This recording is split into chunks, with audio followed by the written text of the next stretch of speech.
नमस्कार मैत्रिणींनो, आज मी तुम्हाला देवीच्या सुंदर दर्शनाचे काही खास क्षण शेअर करणार आहे.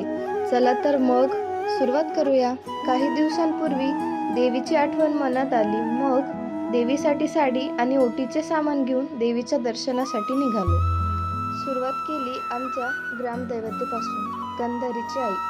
मनातील सर्व इच्छा ऐकून घेणारी आईच ती.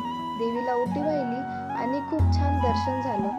बाजूलाच असलेल्या तलावाकडे पाहत त्या रम्य वातावरणात मन काही क्षण हरवून गेलं. त्यानंतर पोहोचलो आपल्या खंडेश्वरी देवीच्या मंदिरात. तिथेही अगदी प्रसन्न वातावरण होतं. देवीला ओटी वाहिली आणि छान दर्शन झाले. नंतर आलो आपल्या खास बागेच्या देवीच्या दर्शनाला. तिथे एवढं निवांत आणि सुंदर दर्शन झालं की देवीचं रूप पाहून मन हरवून गेलं. देवीला ओटी वाहिली आणि मन समाधानाने भरून गेलं. यानंतर पोहोचलो लिंबारीच्या देवीच्या दर्शनाला. मंदिरात पाऊल टाकताच एक वेगळीच भक्तीची ऊब जाणवली.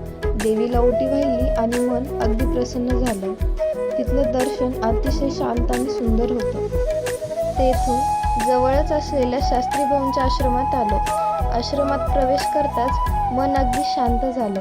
सुंदर मंदिरे, आजूबाजूची झाडं आणि त्यातच मनाला सर्वाधिक आकर्षित करणारे महादेवाचे मंदिर. इतकी सुंदरता पाहून मन रमून गेलं. थोडा वेळ निवांत बसलो आणि मग पुढे निघालो. यानंतर पोहोचलो सांडलवन येथील गावदेवीच्या मंदिरात. तेथेही देवीला ओटी वाहिली आणि दर्शन घेतलं. त्या गावातच असलेल्या तपस्वी महाराजांच्या मठात दर्शनाला गेलो. या मठाची अशी मान्यता आहे की इथे मागितलेली इच्छा किंवा केलेली मनोकामना फळास येते. झाडांची सावली, वेगवेगळ्या फुलांचा सुगंध आणि अगदी शांत मनाला स्पर्श करणारे वातावरण. मन पूर्णपणे प्रसन्न झालं आणि मग मनातल्या समाधानासह घरी परतलो. व्हिडिओ आवडला असेल तर लाईक, शेअर आणि सबस्क्राईब नक्की करा.